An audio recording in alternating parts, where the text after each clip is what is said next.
Chinese officials directed the country's largest telecom carriers earlier this year to phase out foreign chips by 2027. Specifically, these are chips that are key to China's networks, and this is according to the Wall Street Journal today, citing people familiar with the situation. The Wall Street Journal report says that China's Ministry of Industry and Information Technology ordered state-owned mobile operators to inspect their networks for non-Chinese semiconductors and map out timelines to replace them. This actually is the very first time such specific deadlines were imposed, and the move would impact U.S. chip giants Intel and Advanced Micro Devices, or AMD. China was in fact Intel's largest market last year and was responsible for more than 27% of Intel's total revenue. So I had a lot of questions after seeing this news, and to try to get some of them answered, I spoke to an expert on the subject. Here is Robert's Atkinson, president of the Information Technology and Innovation Foundation. So China is telling the nation's largest telecom carriers to phase out foreign processors. I mean, why are they doing this? Well, they're really doing it for two reasons. One reason is they do not want to be dependent upon foreign semiconductors for their digital economy, their advanced economy. They just don't want to buy from us anymore because they're afraid perhaps that we might cut them off if there were a war in Taiwan or some other kinds of conflict. So they want independence from us. But the second reason is that they're desperate to grow their semiconductor industries, and the Intels and the Samsungs of the world will get less sales, the Western companies will get weaker, the Chinese companies will get stronger.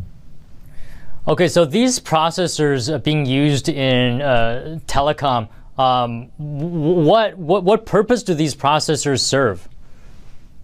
Well, all telecom equipment. So, for example, when you make a cell phone call, your call goes to essentially a base station or a tower, and then it goes into switches and it moves all the voice around.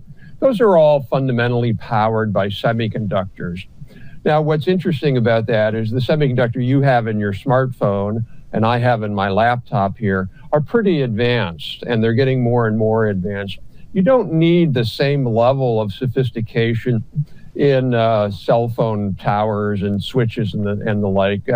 And the Chinese are able to make those kinds of semiconductors. Yeah, that's what I'm getting at here. So this is entirely possible, it seems like to me, that if they wanted to do this, they could, right?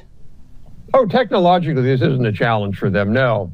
I mean, they might suffer slightly degrade, maybe the performance isn't 100% compared to what they would get with American or Korean chips, Taiwanese chips. But it's pretty close. They'll have an adequate, perfectly well-performing telecom system using Chinese chips versus foreign chips. Would you say this move by China is defensive in nature, more, or offensive in nature? It's both. It's initially defensive in nature because it's really multiple things. First of all, it's sending a message to the U.S. government, particularly the Biden administration, which has imposed semiconductor export controls on China.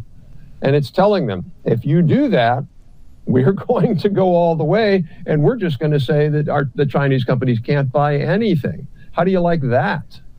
And so they're really sending a message to the Biden administration that has pushed a lot of their agenda on this notion of security. Well, we don't trust the Chinese chips and things like that. Well, they're turning the tables on us, saying, well, we don't trust your chips either.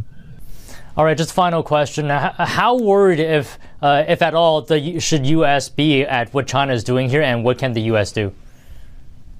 Look, we should be really worried. The Chinese are really smart because they only bite a little bit of the apple at a time. Oh, well, this is only the telecom sector. It's not that big.